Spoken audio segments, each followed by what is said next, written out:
Next month August 5ನೇ ತಾರೀಕಿನಿಂದ ಸಾರಿಗೆ ನೌಕರರ ಅನಿರ್ದಿಷ್ಟಾವಧಿ ಮುಷ್ಕರವನ್ನು ಹಮ್ಮಿಕೊಳ್ಳಲಾಗಿದೆ. ಈ ಮುಷ್ಕರದಲ್ಲಿ 4 ನಿಗಮದ ನೌಕರರು ಪಾಲ್ಗೊಳ್ಳಲಿಕ್ಕಿದ್ದಾರೆ. ಸಾರಿಗೆ ನಿಗಮದ ಕೆಎಸ್ಆರ್ಟಿಸಿ, ಬಿಎಂಟಿಸಿ, ಎನ್ಡಬ್ಲ್ಯೂಕೆಆರ್ಟಿಸಿ ಮತ್ತು ಕೆಕೆಆರ್ಟಿಸಿ 4 ನಿಗಮದ ಸಾರಿಗೆ ನೌಕರರು ಮುಷ್ಕರದಲ್ಲಿ ಪಾಲ್ಗೊಳ್ತಾರೆ ಆಗಸ್ಟ್ 5ನೇ ತಾರೀಕು. ಈ ಮುಷ್ಕರಕ್ಕೆ ಕರೆ ಕೊಟ್ಟಿರೋದು ಜಂಟಿ ಕ್ರಿಯಾ ಸಮಿತಿ. ಪ್ರಮುಖವಾಗಿ 3 ಬೇಡಿಕೆಗಳನ್ನು ಮುಂದಿಟ್ಟುಕೊಂಡು ಮುಷ್ಕರವನ್ನ ಶುರು ಮಾಡ್ತಾ ಇದ್ದಾರೆ. ಮತ್ತೆ ಆ 3 ಬೇಡಿಕೆಗಳಲ್ಲಿ ಯಾವ್ಯಾವುದು ಅಂತ ನಿಮ್ಮ ಮುಂದೆ ಇಡ್ತಾ ಹೋಗ್ತೀನಿ. 38 ತಿಂಗಳ ಅರಿಯರ್ಸು, ಹೊಸ ವೇತನವನ್ನ ಜಾರಿಗೊಳಿಸಬೇಕು, ಹಿಂದಿನ ಮುಷ್ಕರದಲ್ಲಿ ಕೆಲಸದಿಂದ ತೆಗೆದುಹಾಕಿದವರನ್ನ ಮರುನೇಮಕ ಮಾಡಿಕೊಳ್ಬೇಕು. ಆಗಸ್ಟ್ 5ನೇ ತಾರೀಕು ಬೆಳಗ್ಗೆ 6 ಗಂಟೆಯಿಂದ ಅನಿರ್ದಿಷ್ಟಾವಧಿ ಪ್ರತಿಭಟನೆಗೆ ಸಜ್ಜಾಗ್ತಾ ಇದ್ದಾರೆ. ಆಮೇಲೆ ಈ ಹಿಂದೆ ಜುಲೈ 4ನೇ ತಾರೀಕು ಸಿಎಂ ಸಿದ್ದರಾಮಯ್ಯನವರು ಒಂದು ಸಭೆ ಕರೆದಿರ್ತಾರೆ. ಅದು ಇನ್ಕಂಪ್ಲೀಟ್ ಆಗಿರುತ್ತೆ. ಮತ್ತೆ ಇನ್ನೊಂದು 6 ದಿನದ ಒಳಗಡೆ ಸಭೆ ಕರಿತೀನಿ ಅಂದಿರ್ತಾರೆ. ಆದರೆ ಇಲ್ಲಿ ತನಕನೂ ಕೂಡ ಸಭೆನ ಕರೆದಿಲ್ಲ ಸಿದ್ದರಾಮಯ್ಯನವರು. ಹೀಗಾಗಿ ಅನಿರ್ದಿಷ್ಟಾವಧಿ ಪ್ರತಿಭಟನೆಗೆ ಮುಂದಾಗ್ತಾ ಇದ್ದಾರೆ ನೌಕರರು. ಇದಕ್ಕೆ ಸಂಬಂಧಪಟ್ಟಂತೆ ಸಂಚಾಲಕರು ಹೊರಡಿಸಿರುವಂಥ ಪತ್ರ, ಜಂಟಿ ಕ್ರಿಯಾ ಸಮಿತಿ ಪತ್ರಿಕಾಗೋಷ್ಠಿ ಕರೆದು ಈ ಮುಷ್ಕರದ ಬಗ್ಗೆ ಒಂದಷ್ಟು ಮಾಹಿತಿಗಳನ್ನು ಕೊಡ್ತಾ ಇದ್ದಾರೆ.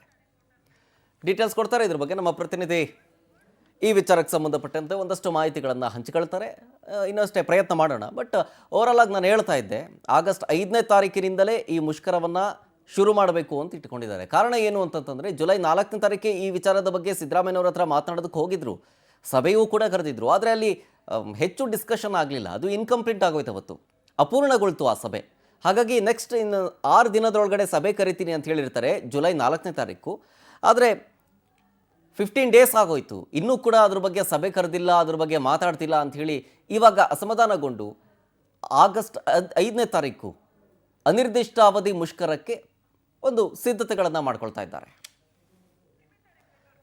ಡೀಟೇಲ್ಸ್ ಕೊಡ್ತಾರೆ. ಇದ್ರ ಬಗ್ಗೆ ನಮ್ಮ ಪ್ರತಿನಿಧಿ ಸುಷ್ಮಿತಾ ಪೂಜಾರಿ ಫೋನ್ ಸಂಪರ್ಕದಲ್ಲಿ. ಸುಷ್ಮಿತಾ, ಆಗಸ್ಟ್ 5ನೇ ತಾರೀಕು ಸಾರಿಗೆ ನೌಕರರು ಅನಿರ್ದಿಷ್ಟಾವಧಿ ಮುಷ್ಕರಕ್ಕೆ ಈಗ ಪ್ಲಾನ್ ಅನ್ನು ಮಾಡ್ಕೊಳ್ತಾ ಇದ್ದಾರೆ. ಪ್ರಮುಖವಾದಂತಹ 3 ಬೇಡಿಕೆಗಳನ್ನು ಇಟ್ಕೊಂಡು ಸಿದ್ದರಾಮಯ್ಯನವರು ಏನು ಜುಲೈ 4ನೇ ತಾರೀಕು ಕರೆದಿದ್ದಂತಹ ಸಭೆ ಅಪೂರ್ಣ ಆಗಿದ್ಯಾಕೆ?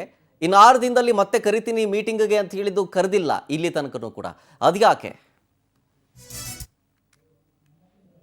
ಆಗಸ್ಟ್ 5ರಿಂದ ಅನಿರ್ದಿಷ್ಟಾವಧಿ ಮುಷ್ಕರಕ್ಕೆ ಈಗ ಸಾರಿಗೆ ನೌಕರರು ಮುಂದಾಗಿರುವಂತದ್ದು. ಜಂಟಿ ಕ್ರಿಯಾ ಸಮಿತಿಯಿಂದ ಈ ಒಂದು ಸಾರಿಗೆ ಮುಷ್ಕರಕ್ಕೆ ಕರೆಯನ್ನ ನೀಡಿರುವಂತಹ ಆಗಸ್ಟ್ 5 ಬೆಳಗ್ಗೆ 6 ಗಂಟೆಯಿಂದಲೂ ಕೂಡ ಕೆಎಸ್ಆರ್ಟಿಸಿ ಆಗಿರ್ಬೋದು, ಬಿಎಂಟಿಸಿ ಆಗಿರ್ಬೋದು, ನೈಋತ್ಯ ವಾಯುವ್ಯ ಸಾರಿಗೆ ಆಗಿರ್ಬೋದು, ಹಾಗೆ ಕಲ್ಯಾಣ ಕರ್ನಾಟಕ ಸಾರಿಗೆ ಎಲ್ಲ ನೌಕರರು ಕೂಡ ಬಸ್ಗಳನ್ನ ಓಡಿಸೋದನ್ನ ನಿಲ್ಲಿಸಿ ಈ ಒಂದು ಪ್ರತಿಭಟನೆಯಲ್ಲಿ ಭಾಗಿಯಾಗ್ತಾ ಇರುವಂತದ್ದು. ಹಾಗೆ ಪ್ರಮುಖವಾಗಿ 3 ಬೇಡಿಕೆಗಳನ್ನ ಇಟ್ಟು ಈ ಒಂದು ಮುಷ್ಕರಕ್ಕೆ ಕರೆಯನ್ನ ನೀಡಿರುವಂತದ್ದು. ಅದರಲ್ಲಿ ಏನು ಅಂತ ಹೇಳಿದ್ರೆ, ಈ ಹಿಂದೆ ಬಿಜೆಪಿ ಸರ್ಕಾರ ಇದ್ದಾಗ ಅರಿಯರ್ಸ್ ಅನ್ನ ಕೊಡ್ತೀವಿ ಅಂತ ಹೇಳಿದ್ರು. ಆದ್ರೆ ಈಗ ಕಾಂಗ್ರೆಸ್ ಸರ್ಕಾರ ಬಂದ ಕೂಡಲೇ ಈ ಒಂದು ಅರಿಯರ್ಸ್ ಅನ್ನ ಕೊಡ್ಲಿಕ್ಕೆ ಹಿಂದೇಟನ್ನ ಹಾಕಿರುವಂತದ್ದು. ಸರಿಸುಮಾರು 38 ತಿಂಗಳ ಅರಿಯರ್ಸ್ ಅವರಿಗೆ ಬೇಕಾಗಿದೆ. ಹಾಗೆ ಅದ್ರ ಜೊತೆಗೆ ಹೊಸದಾಗಿ ವೇತನವನ್ನ ಹೆಚ್ಚಳ ಮಾಡಬೇಕು. ಹಾಗೆ ಈ ಹಿಂದೆ ಮುಷ್ಕರದಲ್ಲಿ ಭಾಗಿಯಾದಂತಹ ಕೆಲವೊಂದಿಷ್ಟು ಸಾರಿಗೆ ನೌಕರರನ್ನ ಕೆಲಸದಿಂದ ವಜಾಗೊಳಿಸಲಾಗಿತ್ತು. ಹೀಗಾಗಿ ಅವ್ರನ್ನು ಕೂಡ ಇವಾಗ ಮರುಸೇರ್ಪಡೆ ಮಾಡ್ಕೊಳ್ಬೇಕು ಅಂತ ಹೇಳಿ ಈ ಒಂದು ಪ್ರಮುಖ 3 ಬೇಡಿಕೆಗಳನ್ನ ಇಟ್ಟು ಈ ಒಂದು ಮುಷ್ಕರಕ್ಕೆ ಕರೆಯನ್ನ ಕೊಟ್ಟಿರುವಂತದ್ದು. ಈ ಹಿಂದೆ ಜುಲೈ 4ರಂದು ಕೂಡ ಸಿಎಂ ಸಿದ್ದರಾಮಯ್ಯ ಹಾಗೆ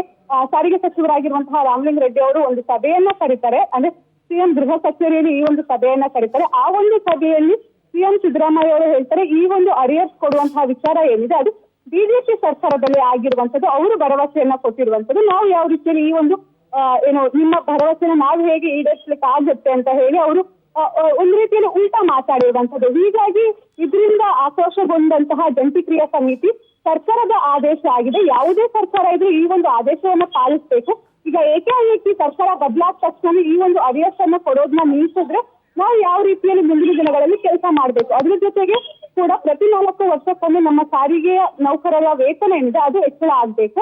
ಆದ್ರೆ ಇಲ್ಲಿವರೆಗೂ ಕೂಡ ಸಾರಿಗೆ ನೌಕರರ ವೇತನವೂ ಕೂಡ ಹೆಚ್ಚಾಗ್ತಾ ಇಲ್ಲ. ಇದ್ರ ಜೊತೆಗೆ ಈ ಹಿಂದೆ ಮುಷ್ಕರದಲ್ಲಿ ಯಾರೆಲ್ಲ ಭಾಗಿಗೊಂಡಿದ್ರು ಅವರಿಗೆ ಎಸ್ಮವನ್ನ ಜಾರಿ ಮಾಡಲಾಗಿತ್ತು. ಅವರ ಎಸ್ಮವನ್ನು ಕೂಡ ತೆಗೆಯುವಂತಹ ನಿರ್ಧಾರಕ್ಕೆ ಸರ್ಕಾರ ಹೋಗ್ತಾ ಇಲ್ಲ. ಹೀಗಾಗಿ 6 ದಿನದ ಒಳಗೆ ನಾವು ಮತ್ತೊಮ್ಮೆ ಸಭೆಯನ್ನ ಕರಿತೀವಿ ಅಂತ ಹೇಳಿ ಸಿಎಂ ಸಿದ್ದರಾಮಯ್ಯ ಅವರು ಹಾಗೆ ಸಾರಿಗೆ ಸಚಿವರು ಒಂದು ಭರವಸೆಯನ್ನ ಕೊಟ್ಟಿದ್ರು. ಆದ್ರೆ ಇಷ್ಟು ದಿನ ಆದ್ರೂ ಕೂಡ ಯಾವುದೇ ರೀತಿಯಲ್ಲಿ ಸಿಎಂ ಸಿದ್ದರಾಮಯ್ಯ ಅವರು ನಮ್ಮ ಕರೆದು ಯಾವುದೇ ರೀತಿಯ ಒಂದು ಸಭೆಯನ್ನ ಮಾಡ್ಲಿಕ್ಕೆ ಮುಂದಾಗಿಲ್ಲ. ಇದರಿಂದ ನಮಗೂ ಕೂಡ ಸಾಕಷ್ಟು ತೊಂದರೆ ಆಗಿದೆ. ಹೀಗಾಗಿ ನಾವು ಆಗಸ್ಟ್ 5ನೇ ತಾರೀಕು 6 ಗಂಟೆವರೆಗೂ 6 ಗಂಟೆಯಿಂದ ಅನಿರ್ದಿಷ್ಟಾವಧಿ ಮುಷ್ಕರಕ್ಕೆ ನಾವು ಕರೆಯನ್ನ ಕೊಟ್ಟಿದ್ದೀವಿ. ಆಗಸ್ಟ್ 4ನೇ ತಾರೀಕುವರೆಗೂ ಕೂಡ ನಾವು ಸಿಎಂಗೆ ಒಂದು ಟೈಮ್ ಅನ್ನ ಕೊಡ್ತೀವಿ. ಆಗ ಅವರು ಕೇವಲ ಭರವಸೆಯನ್ನ ಕೊಡೋದಲ್ಲ, ನಮ್ಗೆ ಪತ್ರವನ್ನ ಕೊಡ್ಬೇಕು. ಆ ಒಂದು ಆದೇಶ ಪತ್ರ ಕೊಟ್ಟರೆ ಮಾತ್ರ ನಾವು ಈ ಒಂದು ಮುಷ್ಕರದಿಂದ ಹಿಂದೆ ಸರಿತೀವಿ ಅಂತ ಹೇಳಿದ್ದಾರೆ. ಕಾದ್ ನೋಡ್ಬೇಕಾಗಿದೆ ಸಿಎಂ ಸಿದ್ದರಾಮಯ್ಯ ಅವರು ನಿಜಕ್ಕೂ ಕೂಡ ಅಂದ್ರೆ ಒಂದು ಸಭೆಯನ್ನ ಕರೀತಾರೆ ಏನು ಅಂತ ಹೇಳಿದ್ದಾರೆ. Okay, thank you Sushmita ಡೀಟೇಲ್ಸ್ಗಾಗಿ.